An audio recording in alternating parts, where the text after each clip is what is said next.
Three Grots in a Vox is intended for a mature audience.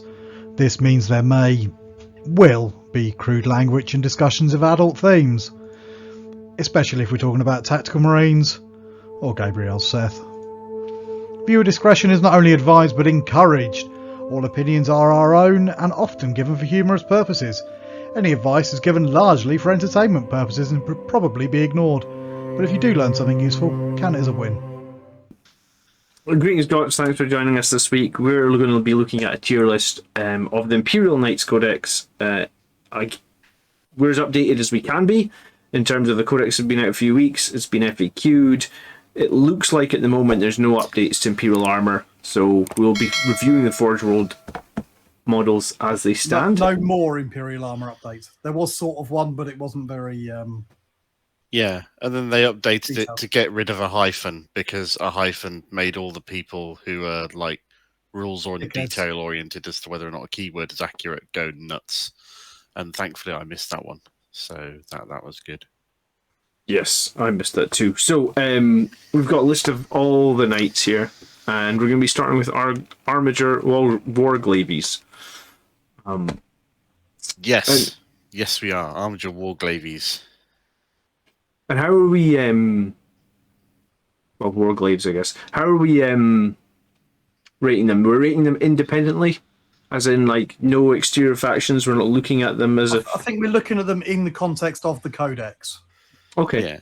I mean... rather than, like, bringing them into your other army, because that's going to be a very different kettle of fish. Oh, yeah, as a knight's army. Yeah. Absolutely. And not as, like, being included in any other army, because you're right. That's going to be a completely different thing here, and everything will be in D except a couple of units which might be in B if we're lucky. It'll be a very boring tier list. I don't even think we're in B at the moment. In terms of factions and stuff, yeah, we can like suggest this would be good with that or this would be good with that, but in general it's just like a unit on its own. So yeah, War Glaives, I'll just move shit up as and when we consider it and look at it. I think they're really good. Yeah. To be honest, we've talked about it before. I prefer them to the Helverins because they're cheaper for a start. They've got a little bit of a decent amount of shooting. That thermal spear is not to be sniffed at. Yeah, heavy 2, strength 9, AP -4, D6 damage, D6 +2 in half range, and half range is 15 inches, which is pretty big for a unit that's got a 12-inch move. Yeah, that's very true. And you are just going to run these at the enemy because they're pretty deadly in melee as well, aren't they? Yeah, they got a strike and a sweep. Strikes damage 3, sweep doubles the number of attacks, so it's up to 8 attacks. Yeah, it's pretty good actually. Yeah, you buy them in units of 1 to 3. You split them off into individual units upon the beginning of the game, and they're obsec. Yeah, and they're resilient and they're fast. I can't see a list you wouldn't run these in. Yeah, I'd agree. We've deliberately chosen to start off with something pretty popular in here. I cannot see a competitive Knights list that does not run a unit of these. Yeah, I mean, I think they're definitely an A pick for me, probably even an S. I don't think you would run, because they're so important. You need the OBSEC, which means you've got a choice of these or... you need some little utility things. You've got a choice of these or Helverins, and I think these are more versatile and they're cheaper. And whilst there is a way to get OBSEC on like 1 or 2 of your knights in a list with the CP reductions, that is more and more difficult and expensive now, so you probably don't want to do it as much as you did. And having fast, maneuverable, resilient stuff on OBSEC, it's no-brainer, I thought, really. The buffs you can give them as well can make them really, really quite unpleasant to fight. I was going to say, for the points that you pay for them, do you just need to run like 6 of them in every night list minimum?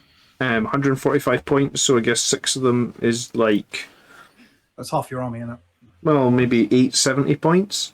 They get that sort of run 6 of them and leave space for 2 big knights. Maybe 6 armigers overall, and mixing with what they are. Sure. Okay. They don't have to be War Glaives.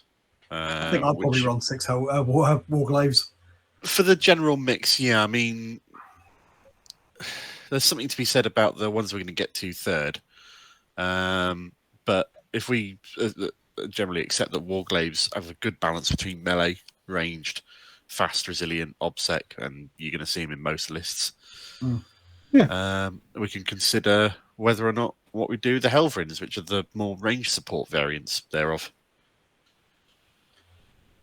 I think they're decent. I actually don't dislike the 60-inch heavy 2d3 strength 7 -2 3 damage autocannon. It's basically that makes them. Yeah, well, it's an extra AP than a regular autocannon. It's got an extra damage than a regular autocannon, and it's 2d3, which is good. It's 60 inches. You need something to hold the backfield. This, to me, just is a nice, simple thing that holds the backfield. There's a couple of nice combos you can do as well with the knights. What's the double gun knight? The Crusader? Knight Crusader. So the Knight Crusader's buff can work quite nicely with some of these. I like how all the buffs the knights give is all flavoured to the role, whether they're meant to get stuck in or whether they're meant to hold back, or that's all quite cool. But they're a very decent unit if you need a bit of light and even I say light, not that light. If you need some anti-infantry fire, this is it. Yeah, cheap relative to other knights. Yeah, something to sit in your backfield and hold stuff. Not to say that a knight couldn't do that anyway. Cool. And I guess you can throw a meltagun on them if you want to. Protect it a little bit to close range. I'd say they're important to your list. They're just not quite as important as the War Glaives. If I was running them, I'd probably do 2 War Glaives to every 1 Helverin in my list as a general idea of the balance that I'd take. Yeah, I think that sounds about right. Where are we going to stick them? For me, I'd put them in A. They're not quite as must-pick as War Glaives, but they're definitely pretty solid. Yeah, I agree completely. Yeah, I think you need them in A. Yeah, I think Excellent. the obsec part of these models just pushes them up so high because they count as 5 and they're obsec. Yeah. It's just so strong. And the thing about it, for me anyway, is if the knight has 1 wound left, it still counts as 5 in obsec, which is the kind of the crazy part of it. So you could do 11 damage to it and have 4 obsec guys on the objective, and you still lose the objective. Yep, I mean they do degrade, but that's not that big a deal because they're knights and their vehicle. They're not that expensive in points, so. No, that's true.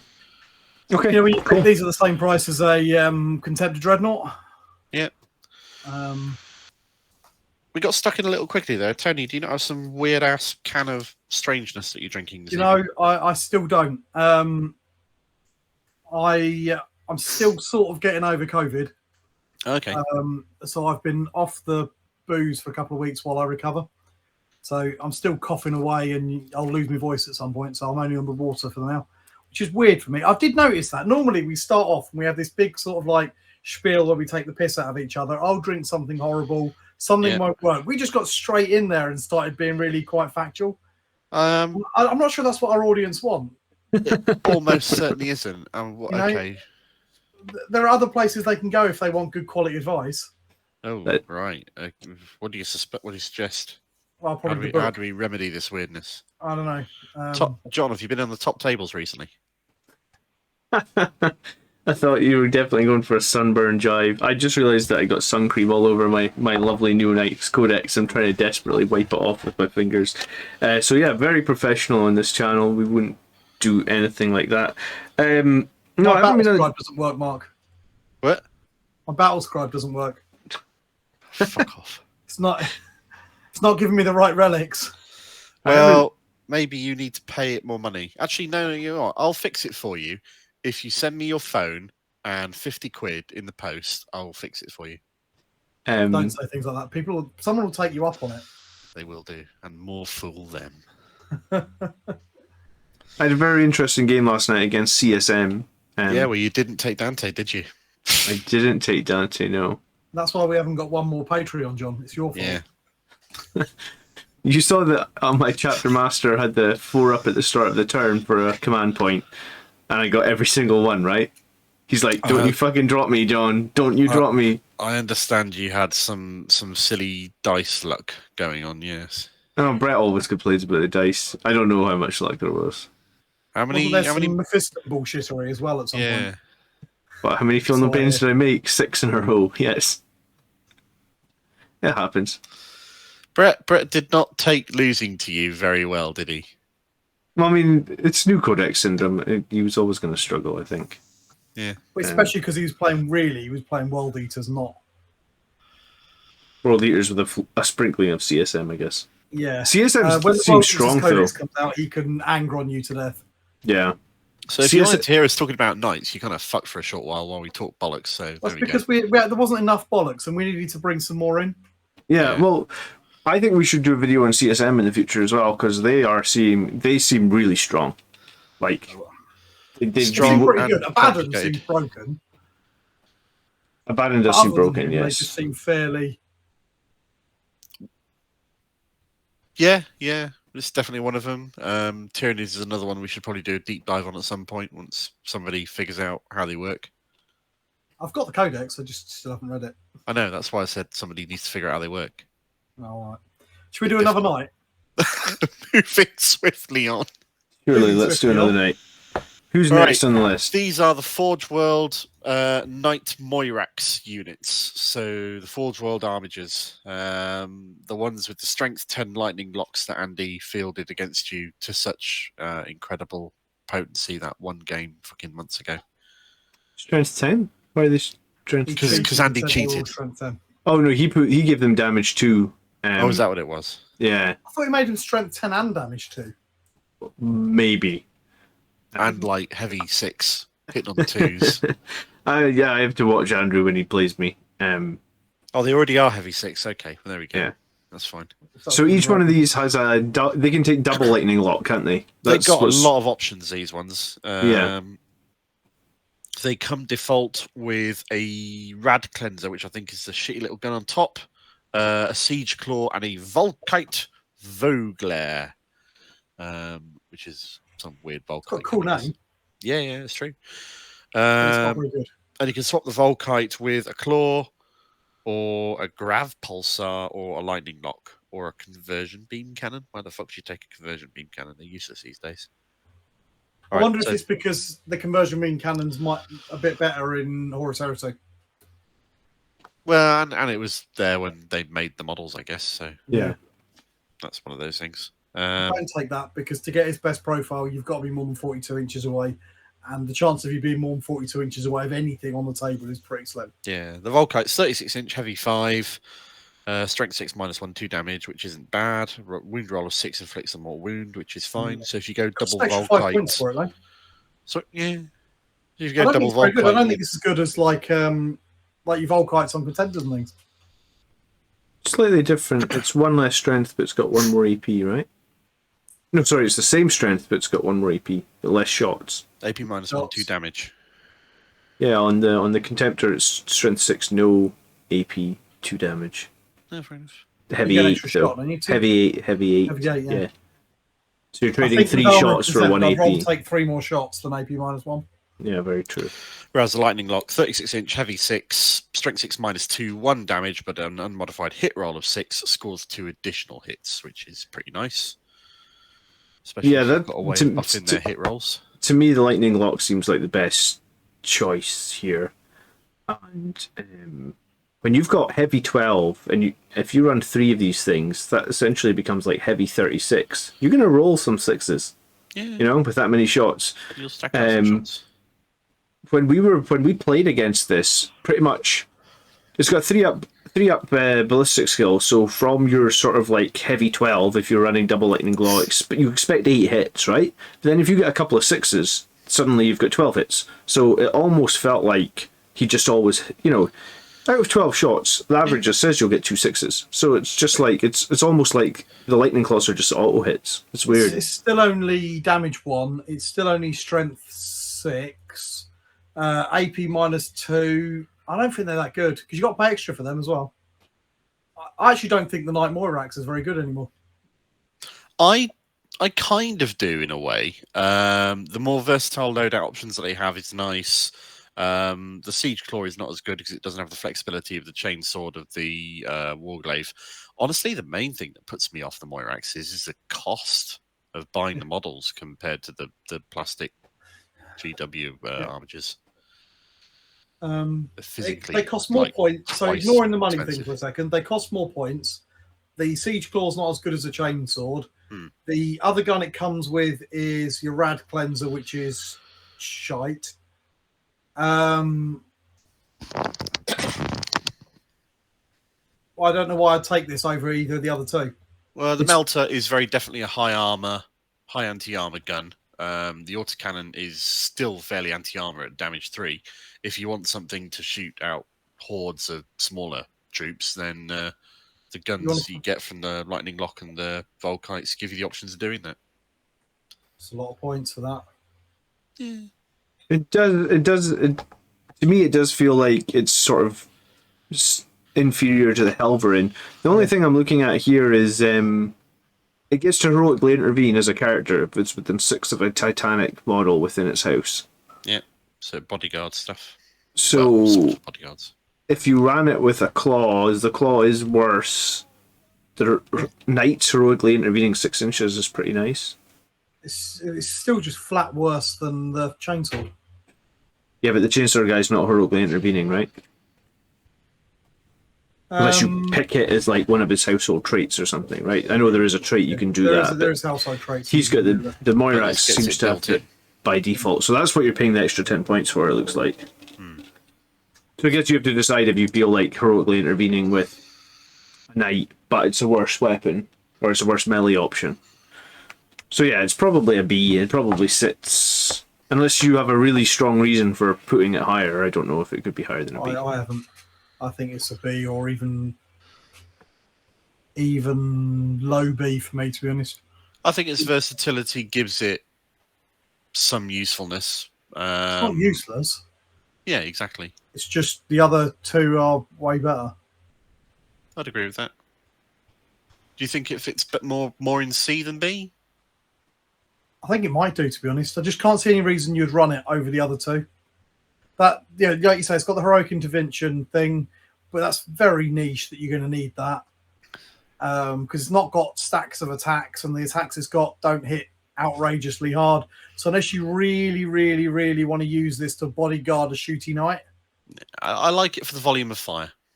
You different guns for different types of targets. If you have a unit of each of these 3 different types of armigers, then you've got guns that can take on all sorts of ranges of targets.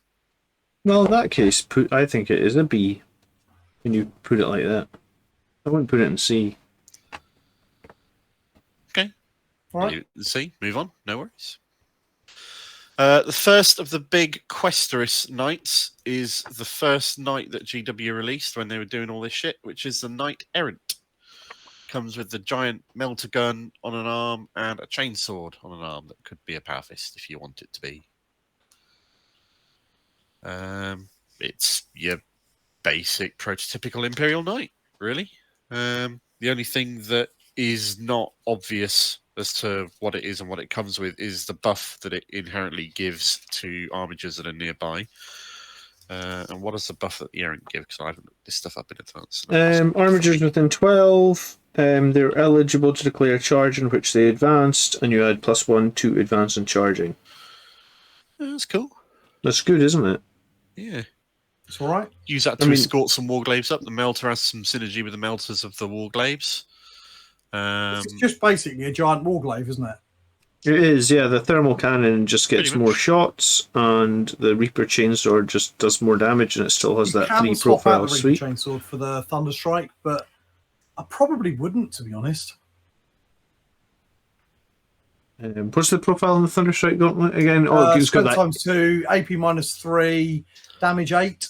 It has some use with stratagems with regards to picking up people and crushing them, so it can be useful to have one of the fists in your army somewhere.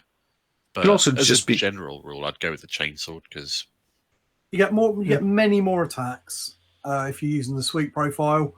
The extra point of AP is nice because AP -3 isn't as good as it sounds these days. True. I like having the AP -4. Yeah, I mean, a flat 6 damage sword is pretty good anyway, right? You don't need a flat 8 damage weapon for many things. No. Yeah. Although having said that, the fist doesn't cost any extra points, so No. If you've got a lot of swords, maybe chucking one in doesn't hurt. yeah, like I say, it gives you access to use the extra mortal wounds, pick up someone and squeeze stratagem, which is pretty nice. So, And this is a fairly balanced knight. yeah. Whether you'd see this, I wouldn't say you'd see it in every competitive list, because I don't think when you're this is building a any knight's army, list. Imperial Knights army, you're building around the buffs that you give your armigers and what you want to support those with. Whether you have many Questerist knights that give buffs, do them 1-to-1 with the armigers that you've got, or slightly more than 1-to-1 if you've got the abilities that let you grant your bondsman abilities to more than one armiger at a time, so that you can make the most of that lovely -1 damage they get. But whether you pick this one or a different one, it's I not don't bad. think you're going to see it. It's not bad, but I think there are better options because you can only fit maybe like 2, maximum 3 knights in a list. I just think that this is going to get edged out for other options that are going to be more optimal. Yeah, I'd be inclined to agree with that. I don't think there's anything inherently bad with it, but I wouldn't choose it over any others necessarily. The only reason I can see to choose it is if you want your armigers to advance and charge early in the game. That does seem like a pretty good. I mean, I'm pretty sure armigers have an advance and charge strat, but this way, again, it's just an aura, and it's quite a big aura, 12 inches. So because he's never keeping up it's with not them. an aura. You pick one in the command sorry. phase. It's not an aura. Oh, even better then. So giving one of your armigers advance and charge, not one unit, one model. One model. Yeah. Well, that is one unit because a model is a unit after Yeah, the game yeah. starts. As I say, there are ways you can give your bondsman abilities to multiple things, but they're There are. less common and expensive. I don't dislike this. I guess the one random question is you can put a missile pod on it for 20 points, you can put a rocket pod on it for 40 points, or you can put a twin ono cannon on it for 20 points. Do we actually like any of those weapons for those points costs? I used to, but these days probably not. Yeah, I think Unless I'm I've with... got points left over for a random upgrade here or there, I wouldn't bother. Yeah. I'm too cheap. The thing is, I do find that I end up adding them in when I'm running a knight's army just because I've got big chunks of points that I need to spend and I've got nothing to fill it.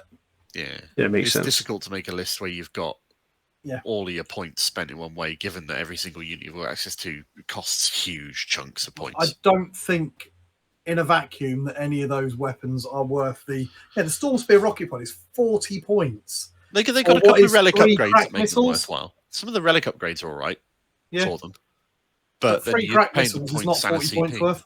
Yeah. It's strange how they can't unify that stuff between factions, you know that? I really wish they would. No, they specifically don't, because some things are more expensive and valuable and useful to faction A than they are for faction B. So the fact that they aren't unified is a feature, not a bug. Sure, but then you get what Tony says, where you're saying 40 points for 3 crap missiles. I mean, we can play in the Cyclone missile launchers over costed at 25, so they're paying another 15 points for one more shot. It's kind of bad. Well, yeah, but you've also got to consider the resilience of the platform they're on. Yeah. True, I suppose.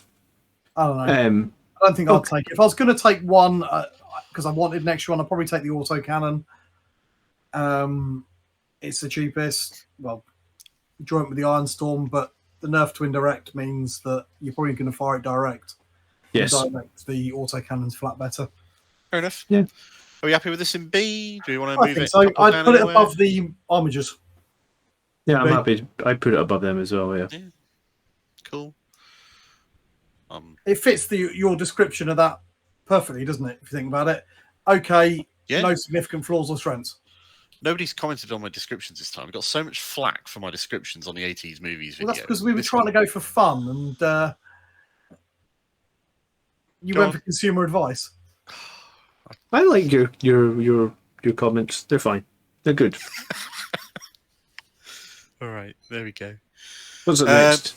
Next one's a Paladin, which is exactly the same, but it comes with a battle cannon, except instead of a melter thingy, and it's got a different buff. What's the different buff this one comes with?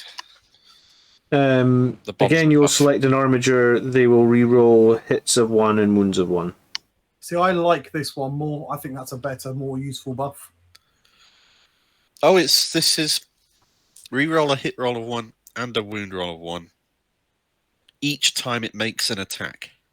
So it'll be in the combat phase and the shooting phase. And it's quite easy to permanently upgrade it with that. That is a very tasty buff. Combine that with the one that lets you do it to multiple, you can give all of your armigers in one go reroll hits and wounds of 1 with all their attacks. Oh, do that thing that you said that makes it an aura at the start of the battle or whatever it is. And then you combine it with the one that makes it permanent, and all of your armigers, if you're running 6 of them, independent units, all re-rolling hits and wounds of 1. It says a hit and a wound. Yes. So it's not all hits. It's right. Each time an armiger makes an attack, re-roll a hit roll of 1 and it is all. It is all. Sorry, I'm just reading that wrong. So it's pretty powerful. Yeah, I that's think very it's a really powerful. good buff. The thing that lets it down maybe a little bit is Canis Rex. How so?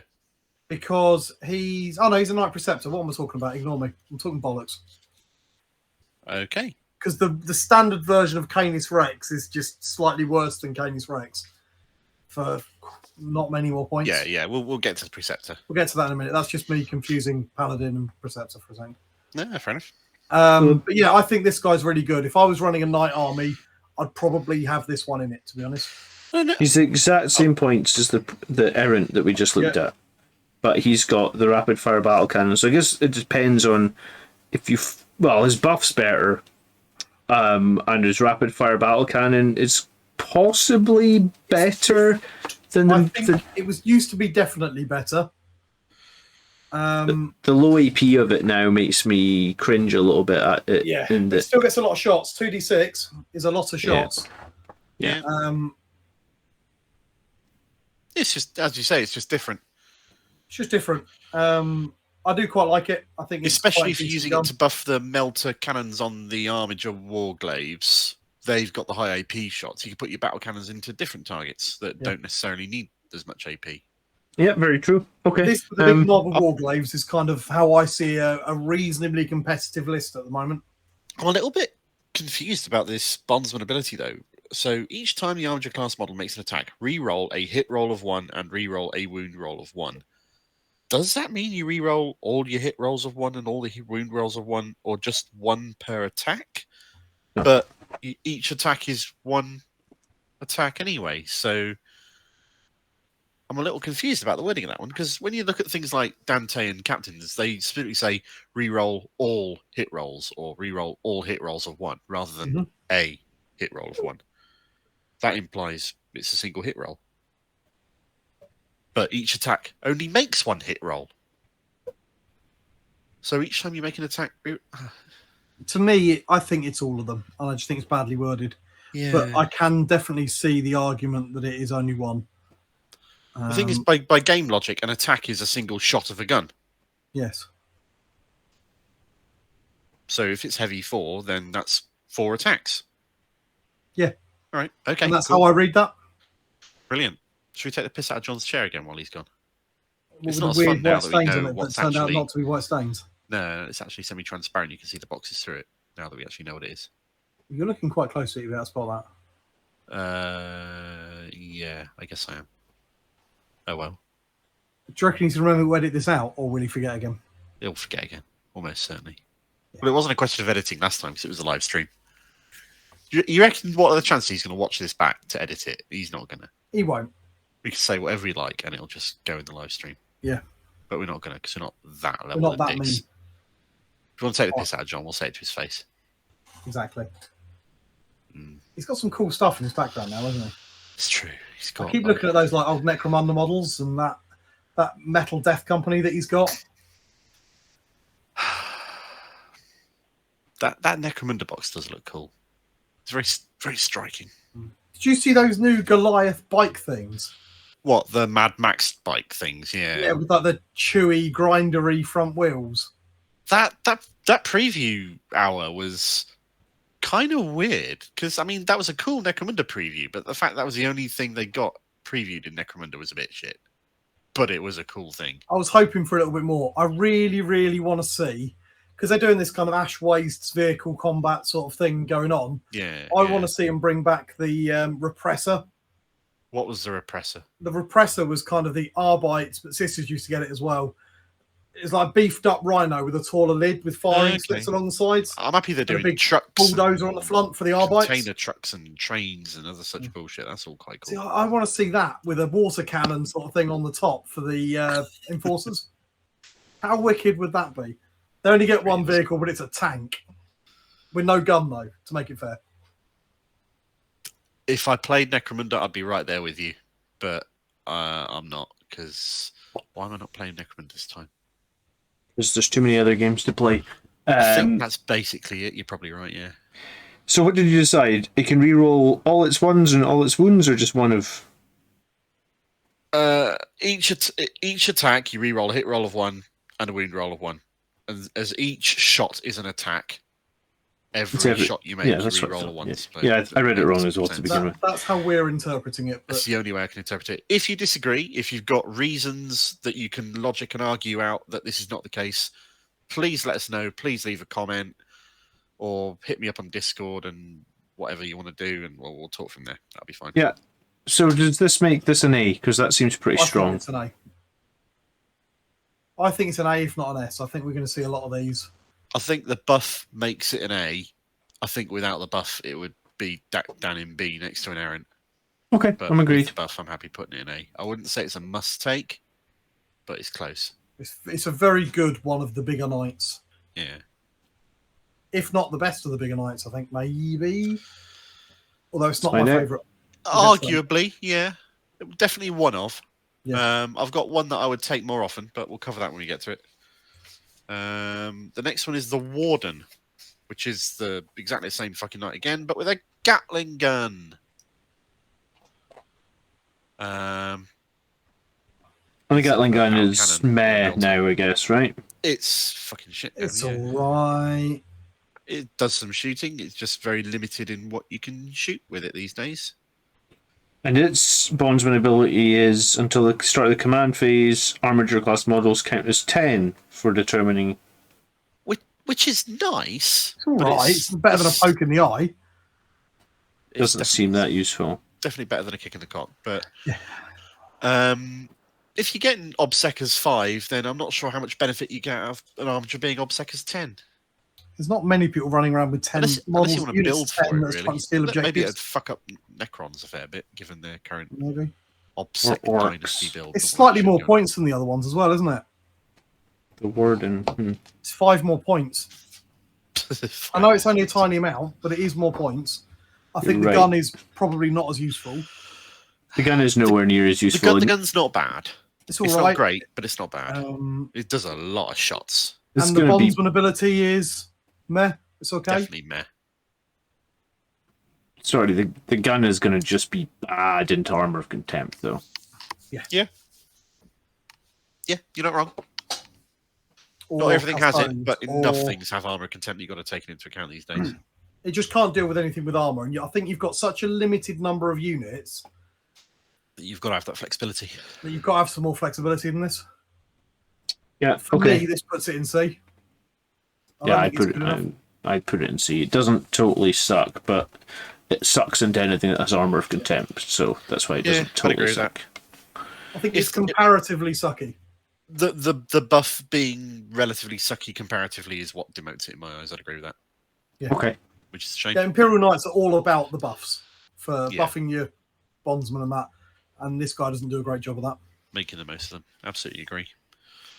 Next up is the cheapest Questerist Knight chassis of them all, the Gallant. And it's cheap because it doesn't come with any guns beyond the little sort of shoulder. Comes with a stubber, doesn't it? Or something? armpit No, melter guns. gun. Yeah, either a stubber or a melter, whatever you choose to make it. So Or is it always a melter on this one? No, it's always a I melter. think it's on this always a one. melter. this guy has a tiny little bit of flexibility in that he has both Chainsword and the Thunderstrike Gauntlet. Yep. His I like this guy. his ability is make an Armiger improve their weapon skill by 1. Yep. Yep. So if accompanied by some more glaives, could do some He's hitting Nastiness. on twos. Yeah, I could see a nice build where you took this an Errant to make your Armigers advance and charge. Have the Gallant as well.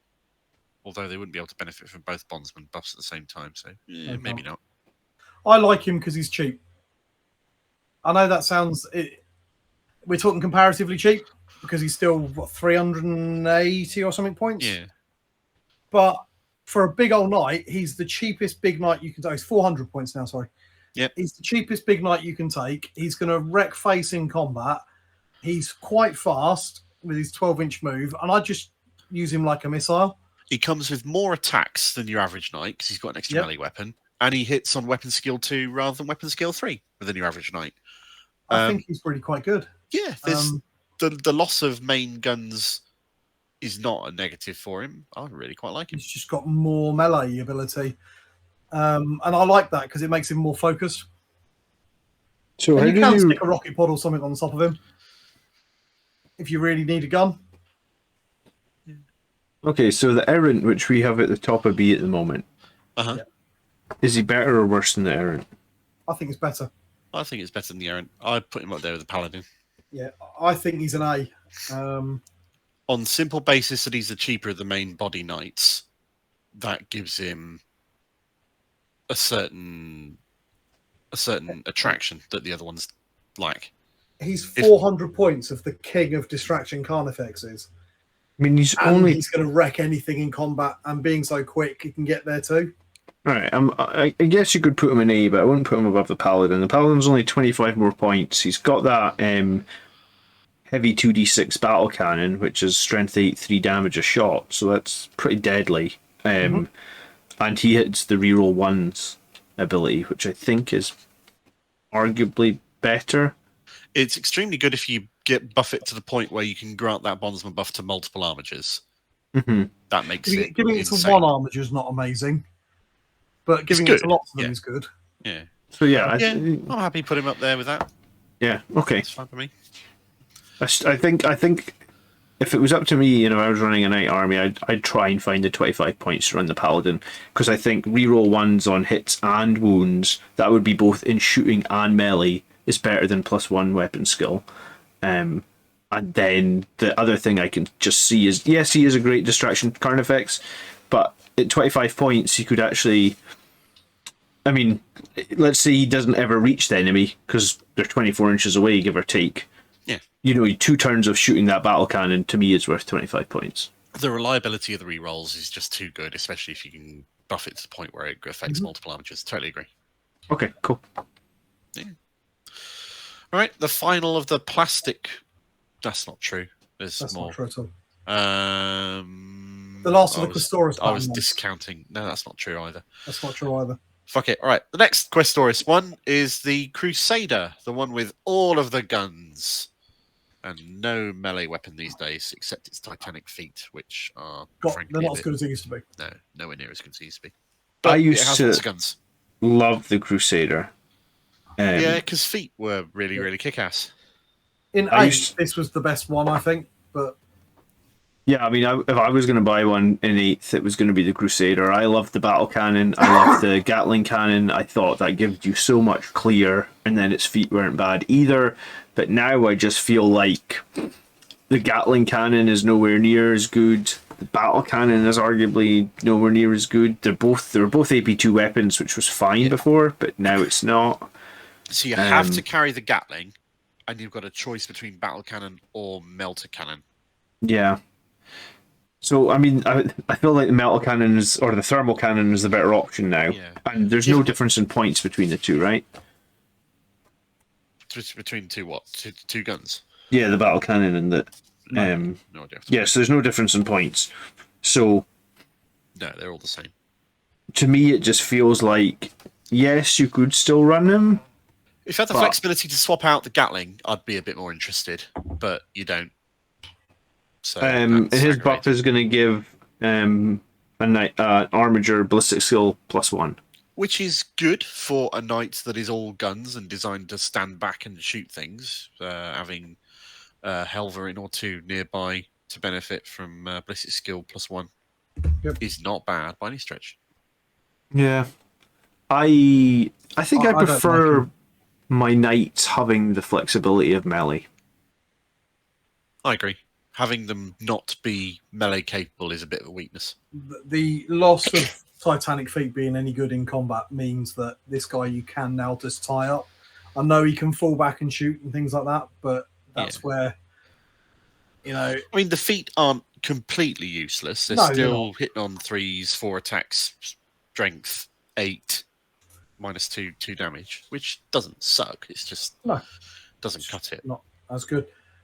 Yeah, I think of the kind of GW Games Workshop plastic kit Questoris pattern knights, this is probably my least favourite now. Yeah, I don't like it at all. Now I agree. Yeah. I think it's a bit So better that than the puts him in Warden, C. but I'd certainly put him in C. That's kind of how I'd place it.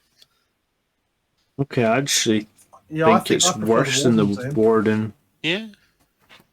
Well, Well, just if you both because prefer it, then I don't. I care just to argue. I like the flexibility of the Warden. I think his buff sucks, but the overall tank I think is the overall knight I think is better. Okay, fair enough. No Cool. worries. What's next?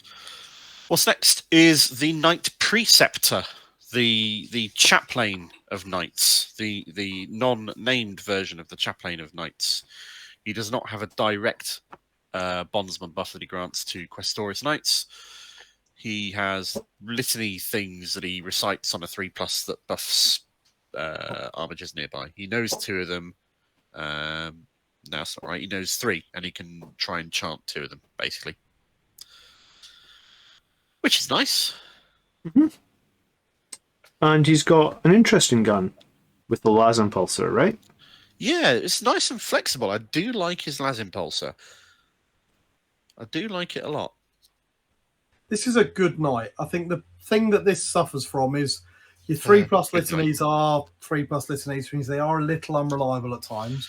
But you can also buff them with a +1 to chant in Yeah. similar ways with the cost for CP for the train, all that But the bollocks. thing I think really kind of takes away from him is I just prefer Canis Rex.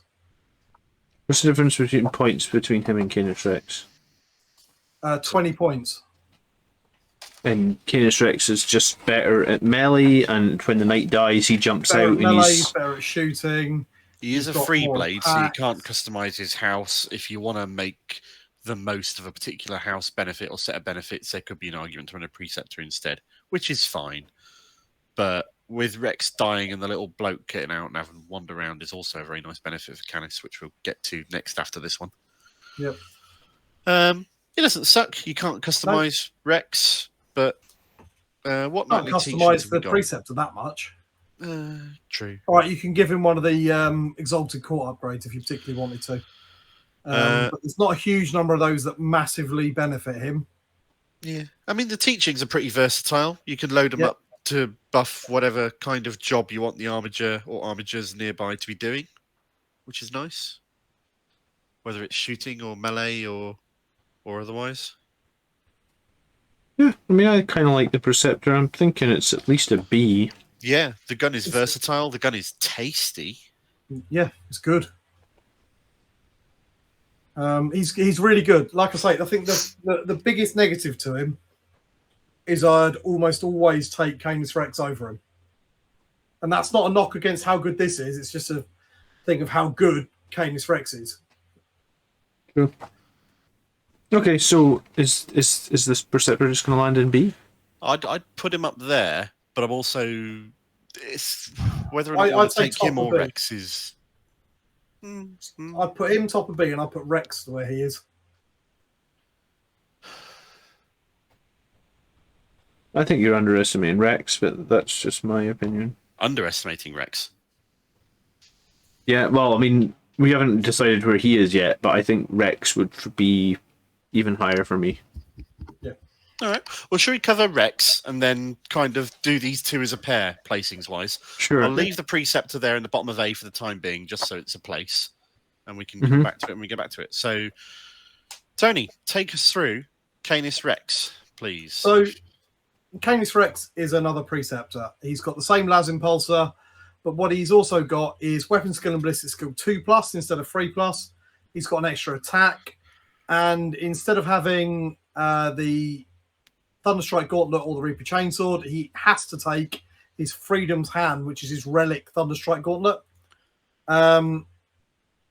which is more or less the same, except that wound rolls of 6 do an extra D3 mortal wounds if you're using Strike, or an extra 1 mortal wound if you're using Sweep, which is quite nice because you stack a few mortal wounds on him. On top of that, he's got his...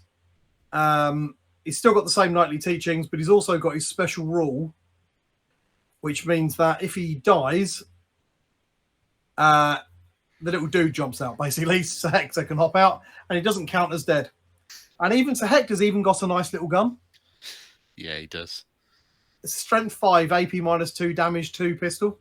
It is better than a bolter. Which is better than a bolter. Mm-hmm. He's also got the Chainbreaker ability, which I rather like, meaning that he unmodified hit rolls of 6 get an additional hit. This is for the knight itself. When attacking awesome. a non-Imperium unit. When attacking on an Imperium unit, which is about pretty common. 50-50 these days. Yeah. And then once per battle round, you can re-roll 1 hit, 1 wound, 1 charge, or saving throw. So it's a slightly not as good gift of foresight. You're right. For 20 extra points, he's a no-brainer over. It's just so much better. Really. If you take the Preceptor for the Bondsman buffs, or sorry, the Armiger buffs, then I'd rather go with a basic Preceptor because then I could they're buff... the same, aren't they? For the well, buffing? no. I could buff the chance to go off on a 2-up rather than a 3-up, using a Warlord trait or whatever the fuck it is, which Canis Rex does not get the option to take. No. But the other buffs Canis Rex gets that you've just been through, I think, overshadow that. And his Warlord trait is pretty good as well, if I remember rightly. I'm trying to remember what his Warlord trait is, but it's not a bad one. It lets him fight first, and also it adds additional honor points. Yeah. My thing with Canis Rex is he's 20 points more, right? Mm-hmm. The ballistic and weapon skill of +1 on both of those, that's worth the 20 points already. Then you can factor in he's getting an extra attack, and his 6s in melee are doing a lot of mortal wounds. And I mean, if you do the sweep profile, that's 10 attacks he's getting. That's 10 attacks at strength 10, 3 damage each, and each 6 is doing mortals. And also the fact that you can basically jump out and not be dead could actually be huge, right? Because like the enemy, if the enemy kill you, let's say in the charge phase, then you're 100% alive, right? Because they get nothing else they can kill. Yeah. Like they charge in, they kill your knight, that's fine. I'll just put Hector down 3 inches away, and then in my turn I'll get something over there so they've not killed him. If they were taking something like Bring It Down, they're not getting any points till they kill that little one guy, right? Yeah, that's right. So now my guy's just running the hell away from them, and you know, sometimes something like that could be the swing that wins or loses the game, I guess. Yeah, I actually think he's brilliant. I really do. That's why I said I felt you were underestimating him, putting him at the bottom of A, because if I was running a knight army, I'm pretty sure I'm just taking him in every battle. He's like an auto include for me almost. I don't know how to take him in every battle, but he's definitely one of the best. The main reason that I wouldn't rank him up there in every game is the same reason that I'm not on board with Asterius being as good as some people say he is on a regular basis. And that is the fact that you're paying a chunk of points to go in towards the litanies that he has to buff people, and they will only activate 2 times in 3. Yeah. That's the same for me, to be honest. The bondsman ability for the other 2 knights we've got up there in A is much more reliable. So sure, but I mean, it's great. In a vacuum, as much buffing. Yeah, That's. I suppose he doesn't bring quite as much buffing, but he's horrific in melee. He's horrific at shooting. Yeah. He's difficult to destroy.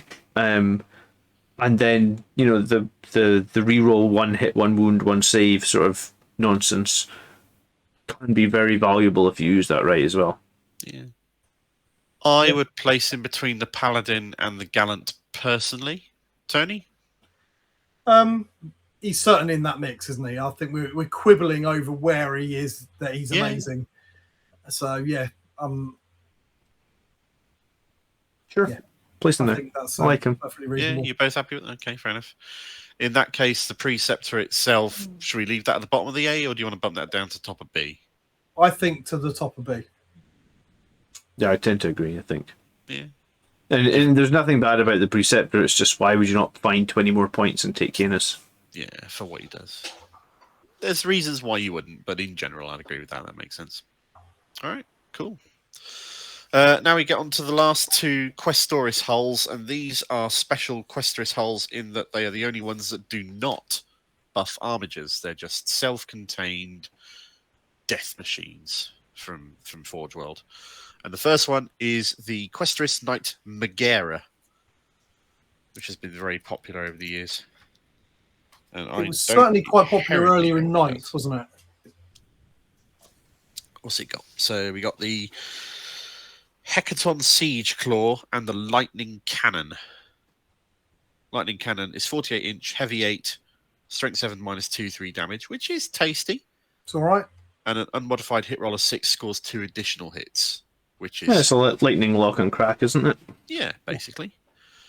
You're not paying for buffs that will affect Armigers one way or the other, but equally so, it's not cheap in and of itself anyway. It's very expensive at 500 points. Yeah. The Siege Claw It's all right. is alright. Nothing wrong with it. It's comparable to the Chain Fist and the Power Fist, really.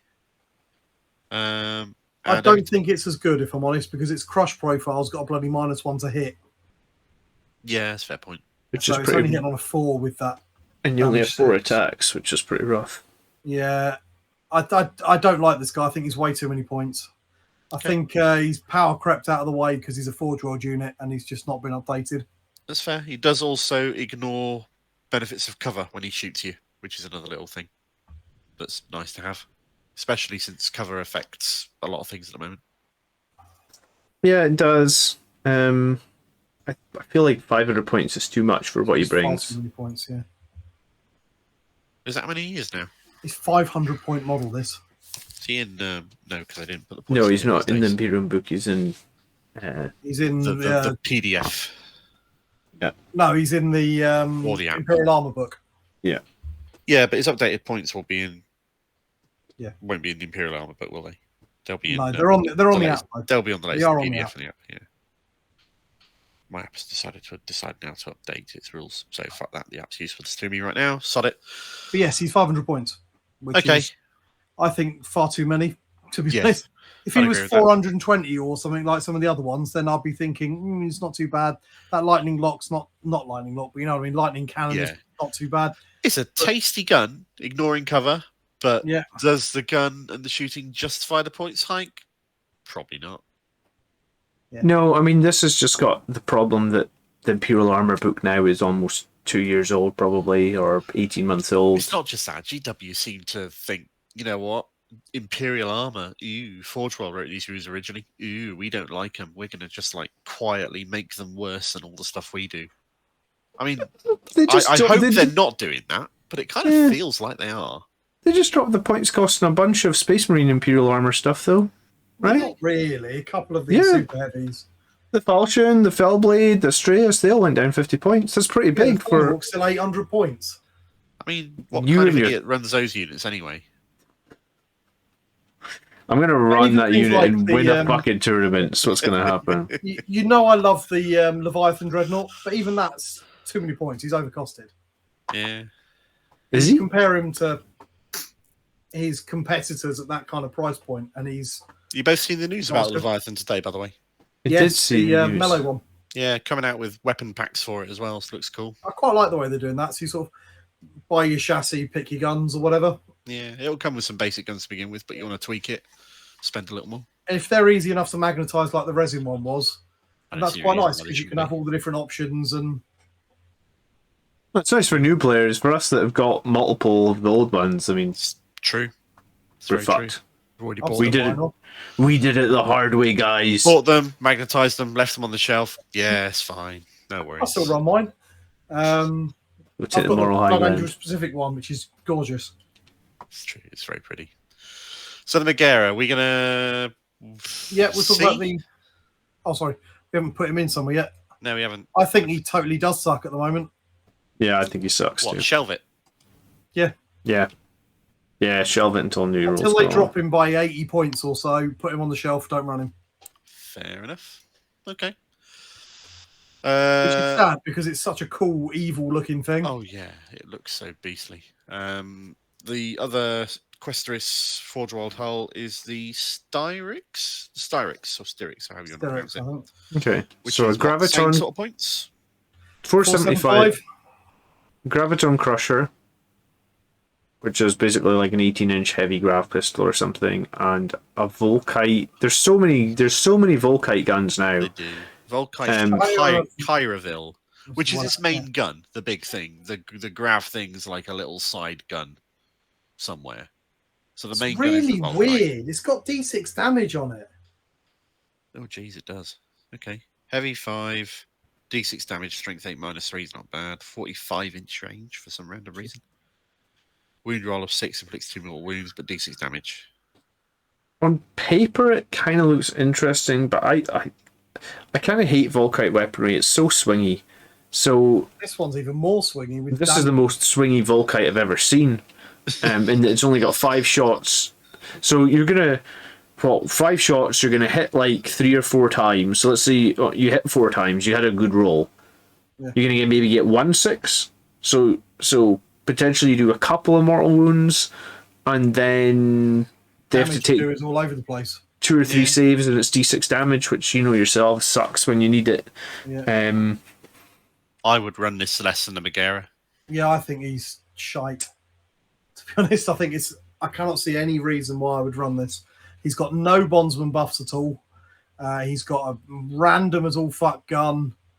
Which He's also ignores melee cover when it weapons. If you're shoots. taking the chainsword, is just a chainsword. But if you're taking the fist thing, is just crapper than the fist. Yeah. Yeah, he could run a chainsword, yeah. Yeah, I don't think you can run this guy. I think he needs shelved. Alright. Pump him down. That's a shame. It is. It is a shame. Oh well. Fuck it, move on. What's next? First of the biggies, the Knight Castellan. The plastic shoot the fuck out of everything knight, and I don't buff shit. This is brilliant for raw damage output. It literally can't be beat by anything. I feel like raw damage output at range anyway. Okay. I mean, the Siegebreaker Cannon. No, sorry, not the Siegebreaker Cannon. The Volcano Lance. Heavy D3, strength 16, -5, D6 plus 8. So yes, there's a little bit of swing there, but if you sneak through like a couple of shots, you're killing anything in the game. It's tasty, it's strong. I actually prefer the plasma gun to the volcano one. Do you? Yeah. Just a 2d6 version of the Redemptor's Plasma as well. Yeah. It's good too. Yeah, I mean, like at range, this thing can't be beat. 40 ancients as well, so even longer range. 2 twin siege breakers and your little invulnerable save ignoring vortex missile thingies. Yeah, I mean, this is a great night to put some buffs on or stuff, and also there's that one stratagem where you can make it that any wound rolls of 6 become mortals. Which is huge on this guy. You get so many weapons. The problem with one thing you said just then is that there's really limited ways to put buffs on this. I suppose. There's a couple of strats you can do on him. A couple of the household traits are quite good for him. Yeah, because he's Dominus class, a lot of the stratagems you're going to use on him are hiked in price to be massively. I mean, the one you're talking about with the mortal wounds. It's 3, right? It's like 4 CP or something. Is it as much as that for him? Okay. Yeah, because he's Still so big. Yeah, so it's a 4 CP to do that. And yes, it can, but then you could also roll no 6s and do none of that for your 4 CP. True. I mean, the Knights have always had a bit of swing like that. I just think that this guy he's just scary. Like, Yeah. you have to deal with him quickly. I agree with that. The fact that he doesn't buff anyone means that you're not paying any points for buffs that he may or may not use. Every point you're paying for him goes towards his raw shooting and killing power, which is fine. Yeah, and that Volcano Lance, it's just got potential to kill anything in the game, I guess. The -5 is kind of huge, especially into Armor of Contempt. So even with Armor of Contempt, you're -4, meaning most marine stuff is still not getting any sort of save. He doesn't like shooting at things with invuln saves. Well, no. True. But he does have a missile that can't be saved against in Bun, so there's that. True. You can fire one of those a turn. Wasn't it 2? Or is it just 1? You get 2 for each purchase of the weapon. Ah, right. And you can shoot 1 per turn, okay. Yeah.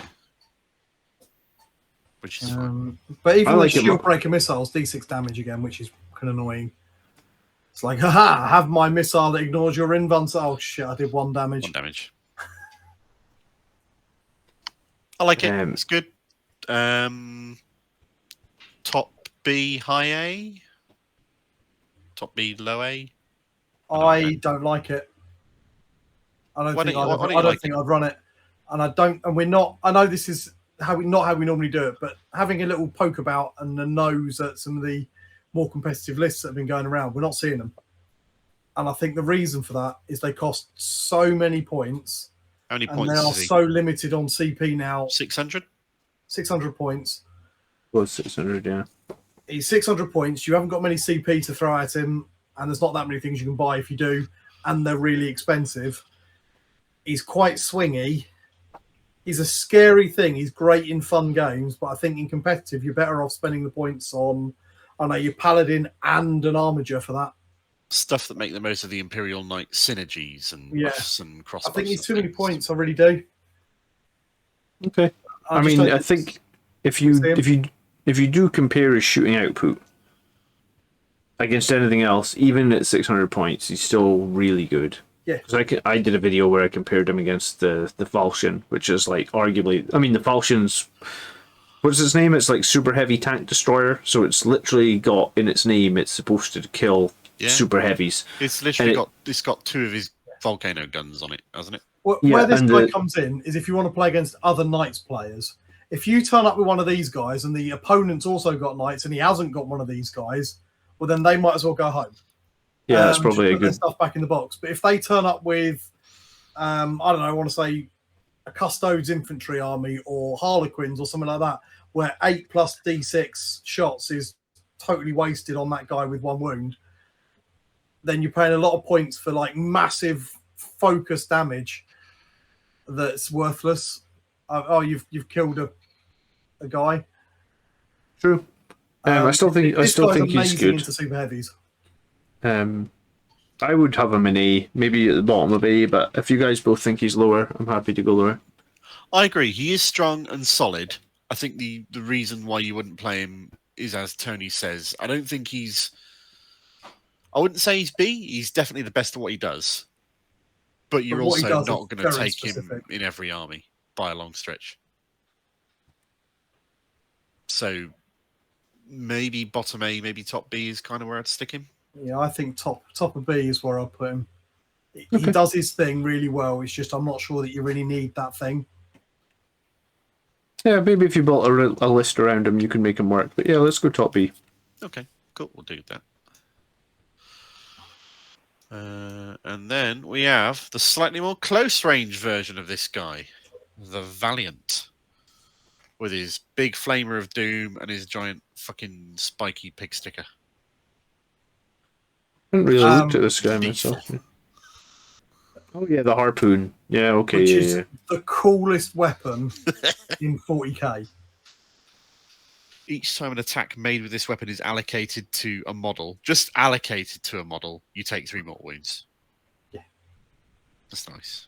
I love it. It's flat damage 10, +1 to hit versus monsters or vehicles that aren't aircraft. 3 flat mortal wounds. You're right, you only get 1 shot. Right. This guy's rubbish. You should never run him. But if you ever did run him and you harpooned something, like say there was a Dakar jet flying past or whatever, you're playing orcs and you harpoon it out of the air, then you can have the biggest smile on your face ever. Massive cool points, it's true. He's just so cool, but he's a close range support knight that's got no melee weapons. Yeah, yep, not wrong. It's a terrible, terrible investment, but I've got in my head, I was thinking about this, I want to make a diorama when I've got some spare space, and I'm going to have one of these guys, and he's going to be harpooning a Helldrake and burning some not a Chaos Thunderhawk. Cultists. No, why would you harpoon a Thunderhawk? No, you want a Helldrake, because then you can have it going right through it. Okay, yeah. Because it's quite small, and you can have it like spearing the dragon out of the sky while burning your cultists. I don't know if it matters so much that he's crap in melee, because he does have that pretty nice flamer, right? So, and he can always walk out of melee and shoot whoever he wants, and yeah, as you say, the flamer will do horrific damage. You can shoot the flamer in melee anyway, right? Is Because it? it's not blast. Yeah, you're right. It's a bit swingy, 3d6, but 3d6 is a lot of hits. Damage 2, AP -2, auto hitting, strength 7, flamer. It's cool. There's also a relic version of it as well, isn't there? Because that's still around, Traitor's Fire. There's relics versions of most of the but night it's guns, such a cool name. I think this guy's a lot worse because he's rubbish. He's probably the worst of the GW plastic knights. He's too expensive for what he is. Like, if it was heavy 2, maybe. But it should be heavy 1 because it's only got one big harpoon on the end of it that he's fired out. Okay. In competitive terms, it's definitely shit. Yeah. Yeah. But it's so cool. But in cool terms, it's the coolest knight in the codex. So, shelve it now until new rules come along, or it doesn't totally suck? I would take it over the 4-drop ones that we've done so far. But I would never consider running it in a competitive list at all. Yeah, I think it... Yeah. Yeah, fair enough. Hopefully none of our viewers spent $100 on that, or we're going to get some nasty comment saying... Well, remember when you did that, your Knights video, yeah. John, and you used... I sent you a picture of a knight to use as the cover. Uh-huh. It's that one. All right, okay. Which I commissioned painted for someone. Was it Kata? It was, yeah. His Knight Army. Oh, sorry, Kata. But not sorry, because I know you're going to get huge amounts of use out of these and playing. Yes, because it's the coolest knight. It's the most fun. Yeah. Just don't take him to a tournament. So, on the notes of coolest and most fun knights, we go to the Cerastus Knight Lancer. Oh, I like this dude. Yeah. Not for good reasons, because he's not, but...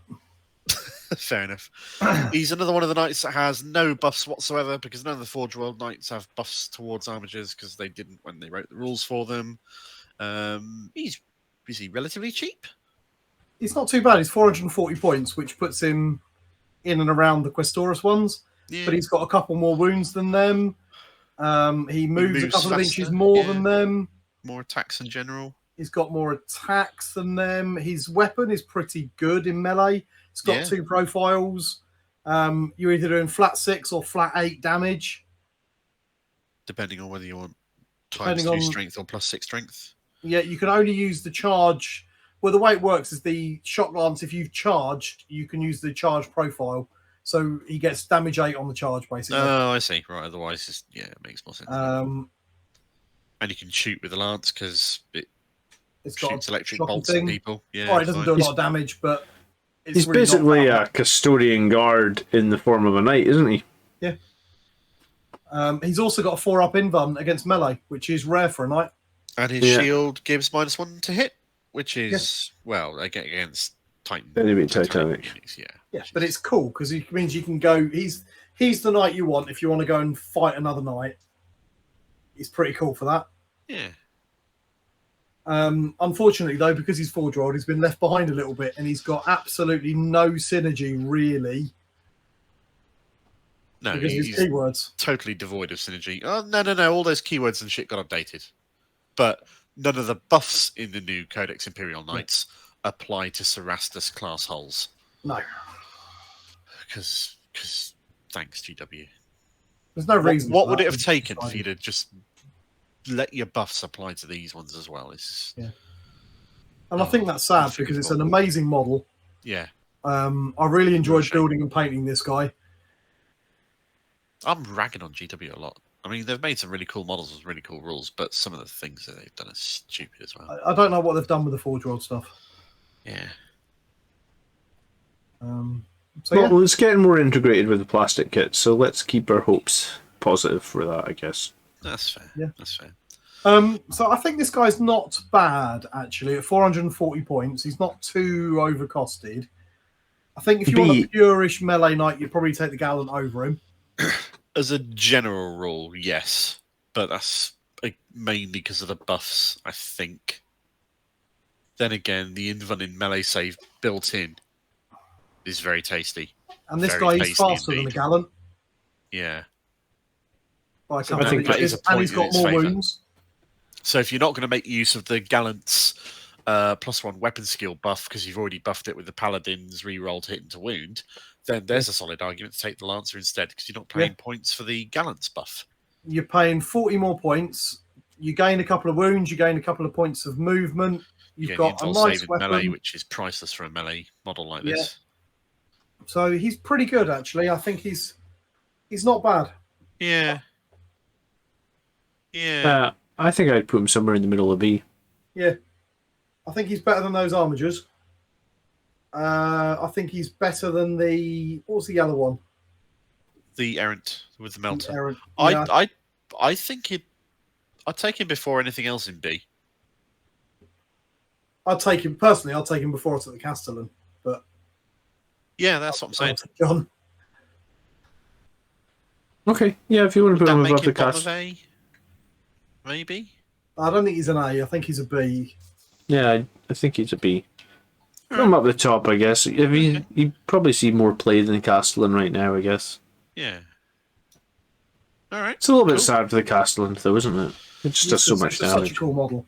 And the Castellan is used as a shooting platform in other ways, but maybe not so much in a pure Knight's army. So that's not a bad thing. Who's next? So the next Cerastus hull is the Acheron, or Acheron, or however you want to pronounce it. I'll pronounce it Acheron, which is the Flamer giant fucking chain fist guy, who's basically the same as the Lancer, except he's a little bit slower. He's a little bit slower. He's not quite as good in combat. Doesn't have the invuln in melee. I love the fact he's got a saw profile, which always makes me giggle. Yeah. He's not striking, he's sawing. He just sits there and chainsaws through whatever it is. Yeah. I was going to say his sweep seems decidedly worse than the other sweeps that we've seen because it's D3, right? Whereas some of the other sweeps are outdated. 3. I mean, the chain fist isn't designed to sweep huge hordes of melee stuff. It's designed to get close in and dig in stuff, I suppose. It's a victim of not being updated when the codex was. I've got to do this. There's a painting tutorial on our channel of how to paint this guy. Oh, nice. Is there? Tell us Let's about it, link Tony. it up above. If John's doing his job and editing this post-recording, a link will be appearing somewhere on this screen here. It won't, because there's no way John will remember to do that. How dare you? But yes, we do have a painting tutorial on that guy. He does work. The idea works for any of these knights, but it was the knight that I had to do in 3 hours, which is crazy. Actually. It's worth if you've got like a podcast or a bit of painting yourself to do, put it in the background. It's great, worth watching. And it is possible to paint a knight in 3 hours. Even though you then took that knight and you put it in the dumpster tier because it's 480 points. Yeah. I don't know why you would run this over anything. It looks super cool. It's got that evil knight face, which is amazing. The flamer's all right, apart from the AP. I think it totally sucks. Damage 3. Damage 3 flamer. But it's 480 points. I know, but it's funny when somebody charges it. No, sure. Realizing that it has a damage 3 flamer on it. That'll hit it 7 times. Okay, maybe it doesn't total. Well, maybe it's C.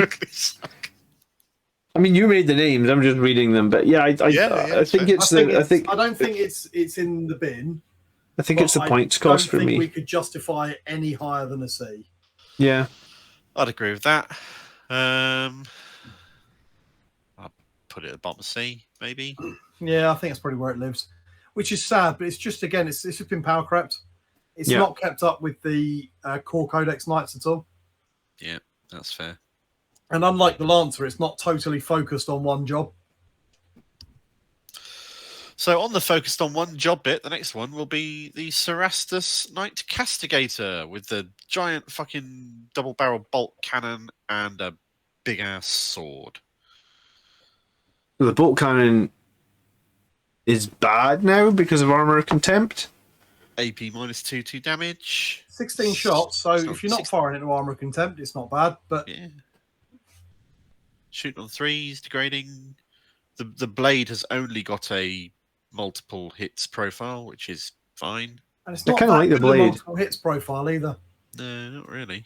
Just doubles its attack, so it's got basically 8 attacks. Points wise, we're at what, 460? Yeah, it's a lot of points for that. Yeah, it's a bit crap, really, isn't it? Yeah, It's a shame. Again, It it's- looks so cool. it does, The yeah. sword is beautiful. The Cerastus pattern knights are my favourites. I love them. I love the fact that they're, rather than the kind of hunched over look that the other ones have got, they've got that really much more humanoid look to them. They look dynamic. Yeah. They're beautiful kits. They build really nicely as well compared to some shit that I've had to put together. Incidentally, the Cerastus hulls we're talking about now in Adeptus Titanicus are the knights to beat. They're really, really cool. Are they? They're much better than the Equestrius ones in so many ways, but that's because it's the field they're designed to be good in, and anti-Titan, anti-Knight warfare, which is So. But yeah, it's a bit in 40k. It's a bit shit, really. I'd put it in D personally, unless I'm either okay you with guys wanna C. argue for it to be in C. I'm okay Put with at the it. in bottom of C. I think it's C, still better yeah. than the Valiant and the other two 4-drop ones. You reckon it's got a use on the tabletop, even if it's not an option, or not a frequent use? Yeah, I mean, it's I you're can't see clutching any at case where I straws. would take it. If I wanted to take It's too many something points, that this isn't it? It's does, too many points for that. Yeah, I I'd think pick you're something right. else. I think you're right, Mark. I think it's got to be in D. As much as I like it, it's 460 points. It's 20 points more than your Custoris ones, and they're more useful. All right, it's got 2 more wounds. Let's face it, what this does is exactly the same as what this does. Yeah. And given that you've got the 2 options, this is definitively worse than this. Yeah, Why would you ever pick this? It's got 2 more wounds. you would pick it because you own it, and It's And you love expensive them and you all. painted it and it's gorgeous. it's so frustrating, that Imperial Armor book, honestly. Yeah. So I think you're right. It's got to go at the top. It's got to go at the top of D, isn't it? Yeah, that's true. All right. I think you'd take it before you took any of the other 3 in D. Yeah. The thing is, something, and maybe just the elephant in the room here really Yeah, is Armor of Contempt, right? Because Elephant, like, what do you mean? We've spoke about it hundreds of times in this episode already. You bring it up literally every night we talk but about it. the problem is you build a codex. Like, I think so. We already agree these books take 6 months to come to print. So the book would have been made 6 months. Where, like, look, you know, a good example would be the battle cannon on the Crusader, is it? Where it was like strength 8 -2/3 damage. Really good weapon, right? Yeah. I really liked it. I thought the Crusader, that's a great knight. With the battle cannon, really, really excited to use it. And then Armor of Contempt or something like that comes out and just completely, like, I reckon if the Night book had been coming out a month later or something, it should have been -3, right? So you get a rule that comes out that just can nullify like so much stuff. So let's follow this through. Marines needed a buff. They absolutely did. They were getting beaten down horribly. But that's because, continuing down the ragging on GW route that I appear to be on in this episode, apologies GW, you do some really good work, but bits of your work is shit. GW have made a utter rod for their own back with the amount they've scaled up the lethality of weapons and combats in 9th edition, bumping things up in terms of AP and damage, and doing that to try and, I don't know, differentiate this edition from previous editions, increasing the amount of wounds things got, increasing the lethality of weapons. By doing that, they then had to buff things that are meant to be resilient so that they could take the amount of firepower they're supposed to take. So the weapons are just all over the place because they decided to change something as a matter of policy, but they haven't changed everything. I think you're right. I actually think that they've kind of got lucky with Armor of Contempt in a sense that, like, I didn't realise that 1 AP would make that much difference, or ignore 1 AP would make that much difference, but it's actually, it's swung the other way a little bit in that, like, Terminators, for example, if they have Armor of Contempt now, are damn near unshiftable. Which is cool because that's that's kind of what Terminator armor is, but I think that because it's happened so late and it's such like a stopgap fix, the Imperial Armor book that was written 18 months before that rule came out, all these models we're looking at it now are just trash. It's unbalanced some of the other armies as well. Initially unbalanced Guard because Space Marines were tougher than their tanks. It's unbalanced Custodes because Space Marines in power armor have now tougher than Custodes in Auramite. They double the points, and it's a bit strange. It's really sort of thrown everything out of whack. Where it gets really bizarre is with Sisters of Battle. It's like I've got this toughness 3 1 wound model with better armor than a Custodian. And it's just weird now the way that works. The battle cannon is actually brilliant for Custodes killing because it's flat damage 3, so you kill it every time one goes through. The -2 AP puts them on their 4-up invuln because they haven't got Armor of Contempt. Yeah. It's the perfect weapon for chewing through Custodian Guard. I'd like to say that's our weekly rant out of the way with, but we all know this will probably crop up again. It won't be. So but it's a stopgap. Yeah. Yeah, I mean, we can debate the we will debate, frequently. Of course, yeah. The final Cerastus hull is called the Cerastus Knight Atropos.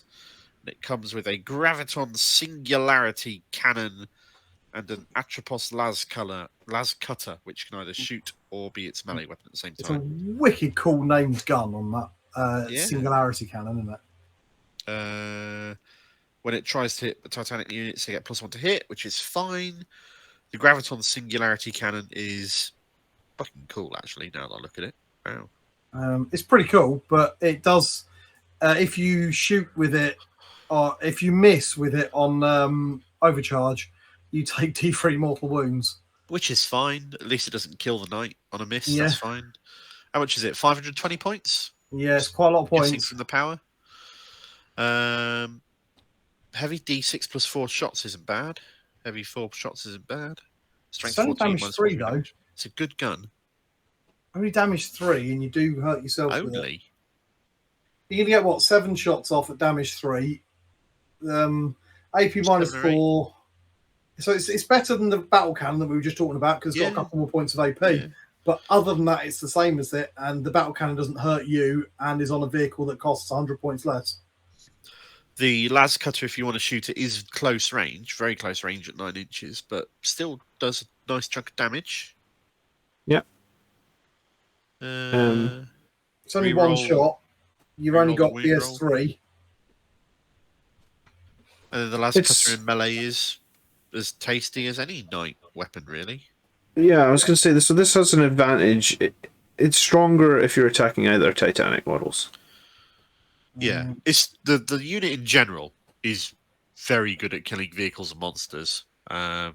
Everything it does is stronger if you're attacking a Titanic unit, which is fine. I do like the las cutters reroll wounds against vehicles and monsters. It's very good at what it does, but it's not going to be good against everything you face. It will come into its own in 1 in 8 or 9 games. Yeah, something like that. Maybe 1 in every 5 or 6 games if you're going against primarily vehicles. Monsters. It's too many points again. Yeah, given its niche. It needs to be the better part 80, even 100 points cheaper. If it was 440 like the other knights, then I think you'd be thinking, this is good. You lose the bondsman, the buffing abilities, but a good anti-vehicle killing knight. Yeah. It's not quite as good as a Castellan, but then it costs quite a lot less points. But as it is, it's only 60 points less than Castellan. Yeah. Yeah, I think it has to go into. It doesn't totally suck. Like, Yeah, I'd agree with But- C. at the bottom of there, because it's just the points cost is the problem. Put it in there with the Acheron. Yeah, okay. I think I'd take it before the Acheron, just because it does things that it's so specialised in what it does. It is good at what it does. Just too many points. Yeah, when you get right down to it. Drop it by a decent chunk of points, and suddenly you've got a decent unit. Okay. Which brings us to the final two Imperial Knights, the truly big boy Imperial Knights of the Codex and their army list. The Acastus Hulls, the Porphyrion, and the other one whose name I don't actually know. Asterius. What's the one you've got? Have you got the Porphyrion on the? I've got the Porphyrion, yep. He's the one who's behind my head on the shelf, sort of there-ish. I should have taken a picture of him and put it up there rather than this one, I suppose, now that I think about it, but it's far too late now. He's 800 points. He's 800 Why points is he- and he's shooty as fuck. Is he? I'm looking You at. know I'm that thinking, volcano cannon that your Castellan's got and your Falcon's got 2 of? This has got 4 of them. I'm looking at the wrong. Which model is this? Porphyrion. The Porphyrion. What's that model? The twin Magna las cannon. Is that right? Yeah, it has 2 twin Magna las cannons. Oh, there's 2 of them. Okay, Yeah, wow. one on each arm. This AP sucks though. Yes. Well, comparatively. It makes it weirdly not that good at killing. If you turned up with a Falcon at 600 points, it's only going to be. You're saving on a 4-up against this guy. Again, let's come back to Armor of Contempt. You shoot a Baneblade with this. The Baneblade saves on a 4-up. Yeah, do you know what? Because we've got 2 of them, it's enough shots though. Does now. I mean, you're averaging what 8 shots, hitting on 3s. 3 are going through. You're doing 18 wounds with that to like a super heavy tank. That's enough to at least seriously profile. Yeah. But it should seriously profile. It's 780 points. Yeah. Well, that's true. It's an incredible amount of points for what is not that good, I don't think. I'd take the Castellan over this guy. You got a rocket launcher on top, and you've got a choice of either 2 las cannons or 2 auto cannons, or a las cannon and an auto cannon in its armpits. I think based on the points cost of something like an Asterius or something like a Falchion right now, this guy's about 200 points too expensive. Yeah, it's a real. It really pisses me off considering the effort that I bought him for, painted him, and put him together and paid. The fact that the Castellan outshoots him, realistically, pisses me the fuck off. Really does. Again, But he's a victim of Armor of Contempt, so a bunch of his good weapons are going to be really weak into anything that's got that.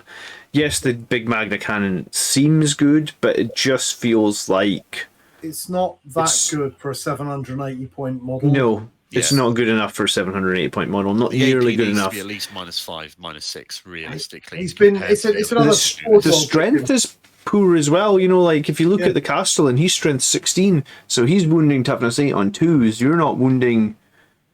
You're wounding on 3s. So the fact hitting on 3s, wounding on 3s, you're dropping a lot. You're dropping half probably. Yeah, where those guns got a glow up and extra damage and extra strength and extra AP, this one didn't. Yeah. This is 200 points overcosted. I'm sorry, it doesn't totally suck. More than 200 points overcosted because you drop 200 points, you're down to the cost of the Castellan, who's got 2 less wounds but way better shooting ability. Yeah. I don't think even with a points drop of 200 points that he would be good. I think you'd need a silly points drop on him. Yeah, because the plasma on the Castellan has that -4, which is a big deal. Would I take him at 500? Would I take him at 550? At 400, he's probably a bit too cheap. 400 is too cheap. Maybe 5 to 550. The way that they It needs to could, be cheaper than the Castellan to be able to take him. yeah, the way that they would have to fix this guy is they need to give all his weapons 1 additional point of AP. Yeah, they need to and upstat he- his guns. And it Absolutely. would need to be the same points as Castellan. Then you could consider him. He I don't even know shouldn't if get a I'll take points him then. drop. He should be more lethal than the Castellan, given that he's 200 points more expensive. Yeah. Yes. But as it So- stands, He's in the bin, I'm afraid. as much as it guts me to do it, he's in the fucking bin. Oh, he's in the bin. I'll put him there because Okay. Because Mark's sad because he's Yeah. got one. basically Hey, you're not wrong. Okay. And the last one is the Acastus Knight Asterius. Did you say its name was? Atropos. No. So yeah, Styrix, yeah. Who's even fucking worse because his conversion beamers, whilst amazing on something like an Apocalypse board or otherwise, are shit on a 40k board. And they're not even that amazing anymore. Nah. They're 2d3 again, strength 16 at least, but still only AP -3 and 6 damage. Yeah, you're actually struggling to hit things 48 inches away nowadays. Yeah. The mortar So you're- battery missile thing he's got on top isn't bad. It's not great either, though. It's not great. In fact, I wouldn't say it's. I think it's bad actually. 3d3 shots, strength 5, AP -1, damage Well, 1. That's auto a shit wound, a heavy bolter. auto wounds vehicles and titans, though, so that's not no. nothing. No, it's the opposite. It wounds on a wound roll of a 2-up against anything that's not a vehicle. Oh, right, sorry, I got that the wrong way around. Conversion beamers just need to completely rework. They're not. Yeah. They're not It's a not 40k really weapon good anywhere. They really Um, are just legacies of previous rule sets, which is With the best will in the world, you're not going to be in that long range profile. You're going to be in the medium range one. yeah. And then you've got Unless you're strength playing 14 and Apocalypse on silly sized battlefields, Yeah. which is fine. It's just not in 40k as it plays play. Yeah, these days. this guy is even lower in the D tier. He's like, he's right down the bottom. He's just Yeah. not. Which is exactly where Which it is is. where you've put him. Which is a pity because he looks so cool, right? He does Yeah. look cool. And again, in Adeptus Yeah. Titanicus, which is the field where he's essentially made for, he's really good. Oh my god, the Porphyrion, this guy, is one of the most broken units in Adeptus Titanicus. Okay. He's so good. Because his guns just fucking nuke Titans. And he's cheap. And he's small. But this is 40k, not Adeptus Titanicus. Which is sad, but I think I'm happy with that. Actually, I think that feels about right. The only thing that we're going to see all the time is the War Glaives, Which is right. which is, I think that's right. Yeah. More or less all of the Forge Roll stuff is a bit shit. The Lancer's all right. Yep. Just.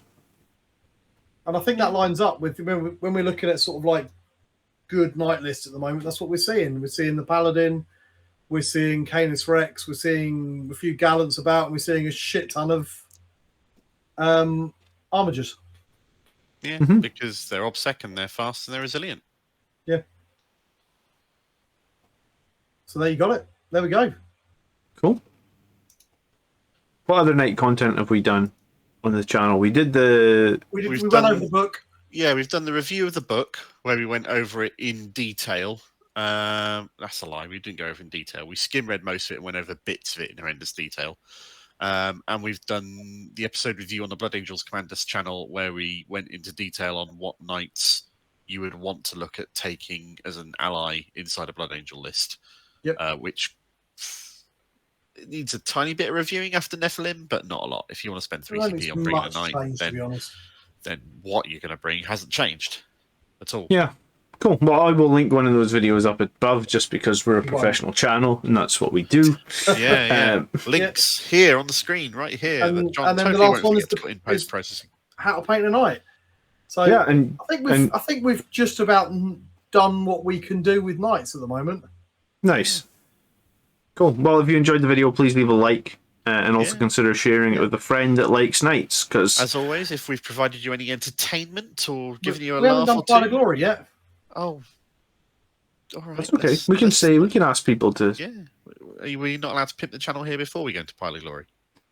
Do you know I did a stream the other day and I realised after I finished it, I didn't pimp the channel once. that I imagine that people take that as a good thing because you don't need to do this all the time. I just do it because I feel like it. Yeah, there we exactly. go. What have you done for Pile of Glory then, Tony?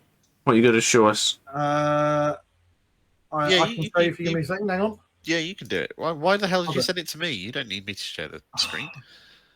It's unnecessarily complicated stuff. Hang on. Right. Do you want me to share it? That's all right. I've got it. Feels like a bad Zoom call at work. I mean, you're not wrong. Can we see that? Oh, God, we're back to Pile can of see Glory. I wish it. I'd done it myself now. Then I could have changed it to Glory. So, Mark, you haven't done anything. That's not completely true. I just haven't taken anything that it's been. In case anybody's been living in a really, really cold place, it's been fucking hot here for the last week or so. And what I've done is I have been building a few models here and there. Nothing that I've got any pictures ready to take. But I've also done a Contemptor with multi-melter and fist. Is that one of the new Contemptors or? No, it's one of the plastic ones from the initial plastic release of Heresy stuff a few years ago. Okay. And I'm busy just racking up my Dreadnought collection and getting it all built and sprayed so that whenever somebody does a 1,000-point tournament somewhere, I can rock up with an all Dreadnought list and say, ha ha ha. Or not, That's as what I the like case may be, because they're all shit. I mean, could you rock up? Here's a thought, just random thought. Rights of War does just give OBSEC to core or characters. So you could bring some core Dreadnoughts. Your problem here, and I've thought about this, believe me, is that if I do this on a 1,000-point list, then to bring an all Dreadnought list, you need to be running a Vanguard detachment, which uses all 3 of your starting CP. Oh, harsh. Therefore, you can't afford a Warlord train. That's what made me a sad boy, because I do run an all Dreadnought list quite often. Got a fix for you. Run Dante. Run Dante to get yourself a Librarian Dreadnought that gives you Rights of War. Yeah, that is also something I have thought of. But running a bunch of Dreadnoughts and Dante and a Tech Marine. You don't need the Tech Marine. You don't need the Tech Marine. Why do you need the Tech Marine? Tech Marines are cool. What, in an all Dreadnought list? Why do you need a Tech Marine? Yeah, but I mean... You even tried to defend that point of view. Yeah. Yeah, unless so you can what run have you been doing? Yeah, we've got John first. John, what yay, cool. I've been working on my painting Sanguinius Battle Ready combat video. I painted this guy in like a day, so it proves that if I do not have a kid, I can paint a model in a day. I filmed the entire thing. I've been editing it for like going on a week now. It'll be out sometime the next month. Awesome. What are you going to write on his chest? Nothing. I'm finished. I'm battle ready. That's all I'm going for. I think you need to scribble something like Bob on his chest. Jeff. Sanguinius God Bob. I'm sure we can fit Tony in there in real small writing, right? Oh, wow. There are like 3 Sanguinius God in your army. You've got names. Yeah. So this is battle ready for me. Why has he got a Vanguard Veterans Relic Blade rather than a Sanguinius God in Carmine Glaive? Because you only get 2 fucking swords in the box. Or is it 3? You don't get enough weapons. Same old problem. Yeah, I think you get 3, I want to say. You get 3 swords, 2 axes and a fist. And we need swords now for the AP, so I was literally hacking around and finding any sword that I could. And I kind of hate... You know the mono pose that they get for the Sanguinius Guard, where like they hold the sword with 2 hands? I hate that. So, it's dynamic and it's a nice pose, but it's annoying. Yeah. I don't like Sanguinius Guard. Okay. I don't like the models. I think they look weird. I don't know what it is about their pose, but it's just unnatural. The jump packs and the wings are beautiful. The poses aren't the best. They're very squat. I really like you said, the jump pack and the wings are fantastic. I also really like the shoulder pads. Yeah, they do come with a nice variety of shoulder pads. I love the even though the shoulder pads have got so much pointy, spiky, sticky out bits on them. Yeah. They can be really annoying to put on the arms if you're not careful with where you put getting them lined up right can be annoying. Yeah. And they're not a lot of fun to paint. I disagree. I enjoy them. I love them as a unit. I love them as fluff and flavour. Fluff, everything else brilliant. Flex. I just don't like the model. The torso and legs positioning, I agree with you. It's not amazing. It's awkward. They're just old. That's all it is. Yeah, but that's some true. old stuff has aged quite well. I was looking at. I've got some metal harlequins, and they're of a similar kind of age, and they're beautiful, like absolutely fantastic. And even from multi-pose kits, it's slightly nater, but the Grey Knight kits, they're just better kits, better poses, more natural. They're more sort of standing rather than trying to look like they're sort of in flight This or guy just landing in falling flight. over. This set of legs looks like he's about to fall over. He's just tripped over something. I think it's like means he's taking off or he's coming into land or something like that, and it doesn't quite get pulled off. I know what you're saying. I don't disagree with you. I've seen a few of the people doing conversions from Stormcast, and they can look all right. If money was no object, I would run Dawnbreakers for days. Yeah, I would run Dawnbreakers. Sanguinary Guard instead. Even if I had to run Dawnbreakers and put Sanguinary Guard death masks on them. Yeah, absolutely. That'd be fine. I think they're just a the only thing that stops me is a more natural pose. For 5. They're just horrifically expensive now. I hope that part of the old rumours that came out with the new Blood Angel stuff and new Sanguinary Guard is true. If so, then we're going to be waiting a year to find out. A year and change. Okay, any more bashing of my model before we You're not bashing your model. The paint job is perfect. We've got no complaints there, apart from you've not filled in the bit on your chest. Yeah. Your dry brushing edge highlighting is good. I hate edge highlighting, but that's more of a personal thing in that I hate doing it, not that I hate the effects. The effects is great. Wings look cool. You've done all the detail work on it. Looks brilliant. Yeah. Got no complaints there. I was so excited to actually just paint a model in a day. As two people that don't have kids, you don't understand the pain. I was saying to Brett, it's about 4 years since I've managed to paint a single model in a day, and he looked at me like I was batshit crazy, and I was like, Brett, when you get 2 kids, it's fucking impossible. So I was just chuffed to do a finisher model from start to finish in a day. Get a fine line black Sharpie or something and scribble Tony or whatever across the scroll on his chest, and they'll be perfect. Yeah. I need to practice my Sharpie skills. Yeah. Okay. So the fuck I've been a bit busy lately, so I haven't done an awful lot of painting. But last week for stream, I was doing some Thunderhawking. I started to stick a couple of transfers on there. I did the hazards are done on the top. Still got the bottom ones to do. And then I need to do a load of freehand on this. I want to paint some warning labels and that sort of crap all over it. But it's slowly getting there. You couldn't not paint hazard stripes on it, could you? Well, no, obviously not. Obviously. And then the other model on there isn't Warhammer model at all. It's this guy. The fuck is that? So this, if it wants to focus in, there he is if you're a Pratchett fan, it's Detritus. Oh, okay. I've heard the name. It's Detritus the Troll from the Pratchett Guard series. My wife would be disgusted that I don't know who that is because she's a colossal Pratchett fan. Come on, camera. I'm over here. Thank you. There he is. I mean, don't challenge it too much. You'll turn it off because it'll overheat. Yeah, probably. Just go nuts. So yeah, I painted him on stream the other night. That was in about an hour and 40 minutes. He's not quite finished, as you can see. He's got an arm off. I'm still out of focus. You are. You're really out of focus. Come on, I'm over here. Woo! Yeah, camera. So yeah, it took about an hour and 40 minutes I spent on this guy the other night. He's getting there. Next stream, I'm going to do his teeth because Trolls have got diamond teeth. And a bit of that leather could do with some detail because that's not done. And then I'll tidy up a few bits here and there. But I'm quite pleased with how the coppers come out and the kind of trolley skin tone isn't too bad. And like I say, it's an hour and a half on that guy. Oh, Troll E, not Trolley. Yeah, right. That makes sense. Yeah, Troll E. It's supposed to be stone. I'm quite pleased with the way that the kind of bronzy kind of armor's coming out, but I'm going to get to that with the. I've got those dirty down weathering paints. There's like a rusty one and the green and things like that. And I think that could look quite cool. Just to put a little bit of like weathering into some of that armor as well. John, does it look to you like that Custodes Dreadnought is standing on the wing of the Thunderhawk on the other side. It does look It's a just little like- bit. He's just I'm peeking stood up over. there having a laugh. Woo! He does, doesn't he? He looks like I'm jumping on the wing of a he's one Thunderhawk. out. Woo!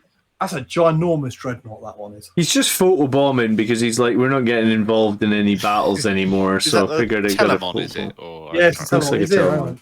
Reach him over. Oh, no, yeah, This fuck is around with the the camera Telemon phone Dreadnought. Okay, yeah. You Which do I still good work think is on the quite good gold at the on them. moment. You do very good work on the gold on them.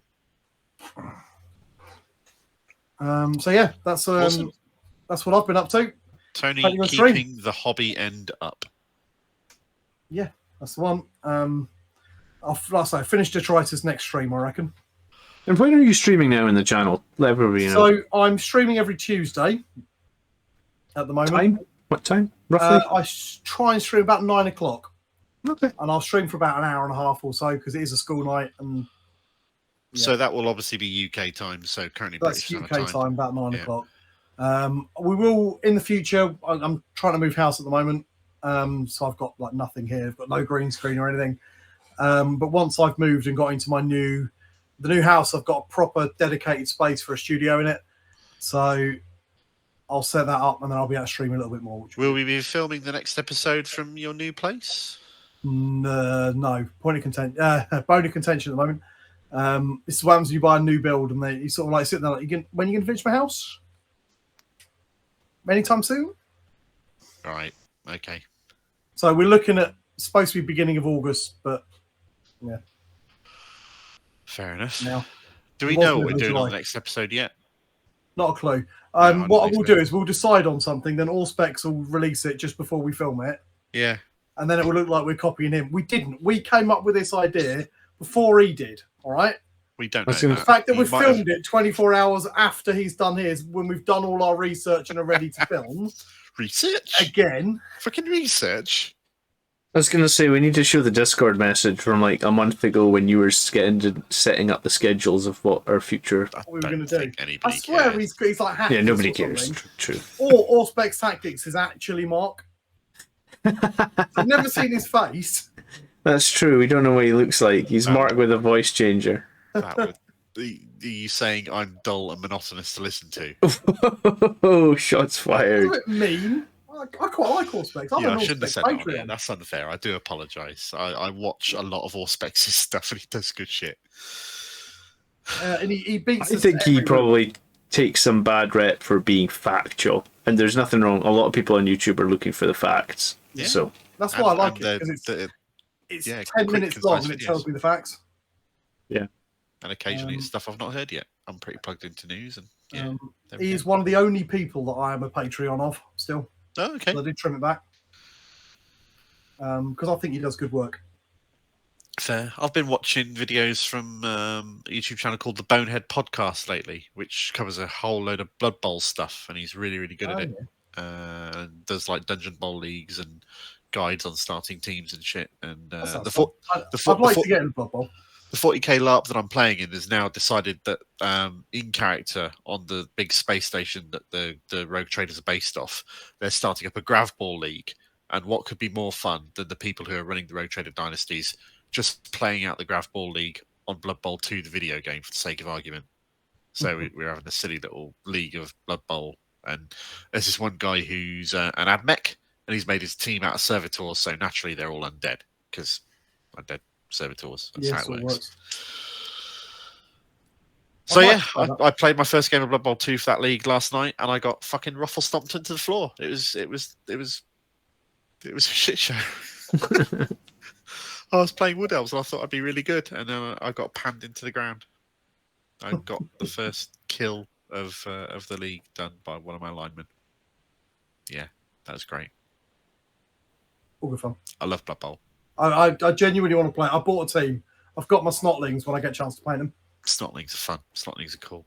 There's a version of Blood Bowl called Sevens, which is a smaller pitch, and you only play with 7 players rather than 11. It's quicker to play. What, even if you're playing snotlings? Yeah. 7 dwarfs is going to probably... Well, Snotlings have got a rule that means they can have more players on the pitch than everybody else, because there's just so fucking many of them and you can't stop them. They swarm the pitch. Okay. I bought them because I like Blood Bowl's a snotlings. lot different from when I played it. I love Blood Bowl. So good. As soon as I saw that pump wagon, I was like, I'm buying that. Yeah. The new Amazon team looks really good. I'm very impressed. The new Norse team looks really cool, especially the beer pigs that they have in the team. That's kind of cool. You've got a team, haven't you, John? I've got the original from like 1990, whatever it was. Box set? Yeah, So, the- humans and orcs, I take it then. It was the one that came with like the polystyrene grey board. Yeah. Okay. Yeah, might not be the very first edition, but That's it's very the close. last time I played Blood Bowl was that edition. Yeah, no, me too. And the rules But the back new then one were looks cool, so very, very simple. The new one is cool. They're getting to the point where the teams, they're bringing the win and loss ratios closer and closer together through the tweaks and changes that they're making the teams. And That's good. It's a very interesting game. Like it. Nice. Okay, so I think that's probably us done, isn't it? Yeah, we've talked enough bollocks. We've talked enough bollocks. Thank We've you for talked about making the Never hype. talk enough bollocks. If you learn anything, it's not our fault. We haven't had a clear, unimpeded shot of the B8 Commander Grot's nipples for a while because it's normally Oh, covered God. by the words on my screen that says "This is now the end." Fuck off. But yeah, I mean, that's what I should put on the screen right over my badly. What? This is the end. Fuck off. we're done. Move along. They did that one of the bottom live stage shows they did after you went to see it. They dropped the curtain call and went, the end. Second curtain. Fuck off underneath the brackets. It's great. We don't mean that. We love everybody who watches these videos. We do. Yeah, and we hope you Please enjoyed leave the us 9 tier comments to list. tell us how good Back's nipples look on the screen again. Yeah. Yeah, Especially if you want to suggest any future content, you can let us know. Yep. And there- We have Is- had recent Patreons join us. I have sent messages out to you saying thank you for backing us. You're entitled to nominate an episode, which we will consider doing and almost certainly do. I mean, we did the 80s movies one. We did. Nobody watched it, but it was awesome. It was so much fun to film that one, wasn't it? People did watch it and people did like it. Just not many people watched it, which is fine. And we still want to do a 90s movies one, or at least I want to do a 90s movies one Yeah, definitely. at some point, probably for Christmas. Fuck knows. I can tell you the best 90s movie ever right now, so you can just Yeah, sell you're it. going to say The Matrix, aren't you? No, That's no, my actually. favourite film. Oh, okay. All right. What's yours then, John? Or are we going to It's got to be Terminator 2. Terminator 2. All right, okay. That's such a good movie. Okay. I was just thinking about that movie after I think we did our 80s episode, and I was like, fuck, I just need to Yeah. want to watch Terminator 2 again. You know, I've seen it like case 15 for, million times. Star But... Wars Episode 1, The Phantom Menace. Oh, yeah. Escape What a from movie. LA. You know, I actually watched Phantom Menace recently because I was sat on my own with my 2-year-old, and I thought, I'm trying to get her to like Star Wars.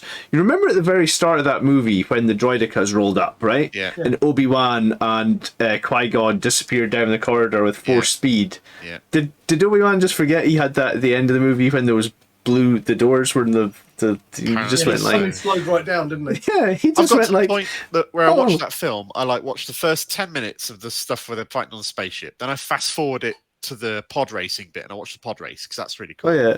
Then I yeah. fast forward it to the Darth Maul Qui-Gon fights and I just skip everything in between. That's the movie. All the rest That's of all it. you need, yeah. Yeah.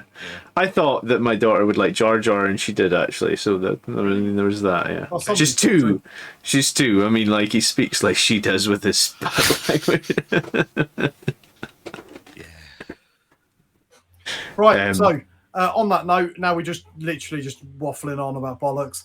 That's what we Remember, do click here. the Isn't like button if you liked it. Click the dislike button if you didn't like it. Leave us a it? comment. Please don't click that button. Leave us a comment if you feel like it. Subscribe responsibly. You shouldn't do that willy-nilly. It's an important decision whether you kick on the subscribe button or not. There is a finite amount of subscribes that you can do. No, I'm lying. You're cracking See me you in up. the next one, or on a Tuesday stream. Yeah. Yes, Cheers, watch. guys. Come watch Tony on Tuesday nights. Absolutely. Please do it. Yeah. Cheers, Toodles. guys. Peace.